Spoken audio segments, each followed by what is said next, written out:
Piala Dunia Qatar 2022 akan menjadi Piala Dunia ke-6 bagi tim nasional Denmark. Setelah memulai debutnya di tahun 1986, Denmark telah lolos ke Piala Dunia 1998, 2002, 2010, dan 2018. Prestasi terbaik mereka adalah menembus perempat final Piala Dunia 1998 yang diselenggarakan di Prancis. Tergabung di grup C, Denmark berhasil lolos ke babak 16 besar sebagai runner-up di bawah Prancis. Di babak 16 besar, Denmark meneruskan tren positifnya dengan mengalahkan Nigeria 4-1. Namun sayangnya, langkah mereka terhenti saat bertemu Brazil di perempat final. Bermain di Nantes, saat itu Brian Laudrup dan kawan-kawan kalah tipis 3-2 lewat gol Bebeto dan Brace dari Rivaldo. Di Piala Dunia 2018 Rusia, Denmark sebenarnya memiliki peluang untuk mengulang kesuksesan seperti edisi tahun 1998. Namun sayangnya, mereka harus kalah 3-2 lewat adu penalti melawan tim kuda hitam lain yaitu Kroasia. Di Piala Dunia 2022, perjalanan Denmark dari babak kualifikasi cukup mengesankan. Finish sebagai juara grup F dengan koleksi 27 poin dari 10 pertandingan, Denmark hanya menelan 1 kekalahan atas Skotlandia. Catatan itu membuat Denmark setara dengan Jerman sebagai tim dengan perolehan poin tertinggi di babak kualifikasi. Selain itu, pertahanan mereka termasuk yang terbaik di kualifikasi Eropa. Timnas Denmark hanya kebobolan 3 gol dari seluruh pertandingan yang dijalani di babak kualifikasi. Catatan impresif itu hanya kalah dari Swiss yang 2 kali kebobolan saat babak kualifikasi. Selain di kualifikasi Piala Dunia, penampilan timnas Denmark di Euro 2020 lalu juga telah membuktikan bahwa mereka bukan lagi kuda hitam, melainkan calon tim unggulan. Setelah lolos dari babak penyisian grup, Denmark berhasil menyingkirkan Wales di babak 16 besar dan Republik Ceko di babak perempat final. Namun sayangnya, langkah mereka harus terhenti di semifinal setelah takluk 2-1 melawan Inggris. Timnas Denmark masih dipimpin oleh pelatih yang sama seperti saat mereka bermain di Euro 2020 lalu yaitu Kasper Hjulmand. Pelatih berusia 50 tahun itu akan berjuang mengembalikan kejayaan Denmark setelah 30 tahun menyabet gelar Piala Eropa 1992. Tahun lalu, saat Euro 2020 digelar pada tahun 2021, Kasper Hjulmand menuai pujian dari banyak pengamat maupun media sepak bola ternama Eropa. Hal itu tak lepas dari keberhasilannya membawa Denmark hingga ke semifinal Piala Eropa. Denmark di Euro 2020 tidak bisa dilepaskan dari keberadaan Kasper Hjulmand. Mantan pelatih Mainz 05 itu mengubah Denmark menjadi tim yang lebih efektif, atraktif, dan memiliki daya juang yang sangat tinggi. Apa yang ditampilkan oleh Kasper Hjulmand tahun lalu diharapkan bisa terulang pada Piala Dunia 2022 nanti. Namun perlu diketahui, keberhasilan Kasper Hjulmand menukangi Denmark tidak ia dapatkan secara instan. Sebelum melatih, ia sempat menjalani karir sebagai pesepak bola profesional meski tak pernah bermain untuk klub besar. Setelah pensiun sebagai pemain, ia sempat melatih beberapa klub lokal Denmark seperti Lyngby dan Nordsjælland. Kemudian di tahun 2019, ia ditunjuk sebagai pelatih Denmark. Saat itu, Kasper Hjulmand mengganti Ed Herait yang kontraknya telah berakhir. Tak butuh waktu lama, Kasper langsung membuktikan kapasitasnya sebagai pelatih berkelas. Saat ditanya soal Denmark yang dinilai akan menjadi kuda hitam di Piala Dunia 2022, Kasper Hjulmand pun menjawab, "Saya pikir itu hebat karena itu berarti kami jelas melakukan sesuatu yang benar. Bagi saya, satu-satunya hal yang lebih baik adalah jika mereka mengatakan kami adalah salah satu favorit. Kami tidak berpikir lebih dari yang lain.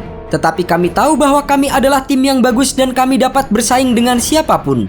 Dan jika ada tekanan karena dianggap sebagai pesaing, kami setuju dengan itu." Di Piala Dunia Qatar, timnas Denmark akan bersaing di grup D bersama dengan Prancis, Australia, dan Tunisia. Jika melihat kekuatan keempat tim tersebut, Prancis dan Denmark akan menjadi 2 tim favorit yang akan lolos ke babak 16 besar. Meski bukan unggulan teratas, tim asuhan Hjulmand tetap berpeluang meraih gelar juara. Mereka ingin mengikuti jejak timnas Argentina yang tampil mengejutkan dengan menjadi juara pada tahun 1986. Di Piala Dunia 2022, Hjulmand masih akan mengandalkan pemain-pemain yang tampil di Euro 2020. Kembalinya Christian Eriksen setelah terkena serangan jantung di Piala Eropa beberapa waktu lalu juga bisa menambah kekuatan bagi tim dinamit.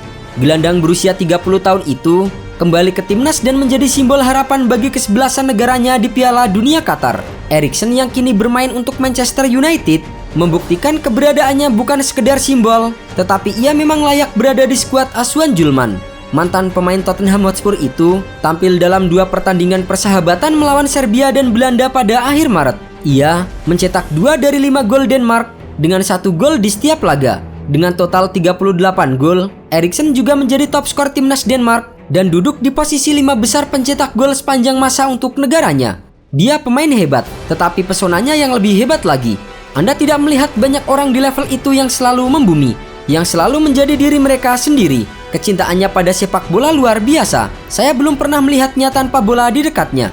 Eriksen menjadi salah satu dari trio berpengalaman di timnas Denmark bersama kiper Kasper Schmeichel dan juga gelandang Thomas Delaney. Selain trio tersebut, Denmark juga masih memiliki sosok fenomenal yaitu Pierre-Emil Højbjerg. Gelandang berusia 27 tahun itu telah membagi ruang bagi Eriksen untuk menjelajah dan menemukan lubang pertahanan lawan. Meski Thomas Delaney tetap menjadi sosok kunci yang menopang lini tengah Denmark, namun peran Højbjerg sebagai box-to-box sangat dibutuhkan untuk mencegah serangan lawan dan mendorong Denmark maju. Pemain senior lain yang akan menjadi kunci timnas Denmark di Piala Dunia 2022 adalah Simon Kjær. Berposisi sebagai bek tengah, pria berusia 33 tahun itu merupakan kapten timnas Denmark sekaligus pemain yang paling berpengalaman. Ia memiliki karir gemilang di kompetisi papan atas seperti Prancis, Jerman, Italia, dan Spanyol. Namun, terlepas dari semua itu, sikap kepemimpinannya yang telah mengangkat bek veteran itu ke status baru. Bahkan, karena kepemimpinannya di Euro 2020, surat kabar Inggris The Guardian pernah menobatkan Kjær sebagai pesepak bola terbaik 2021.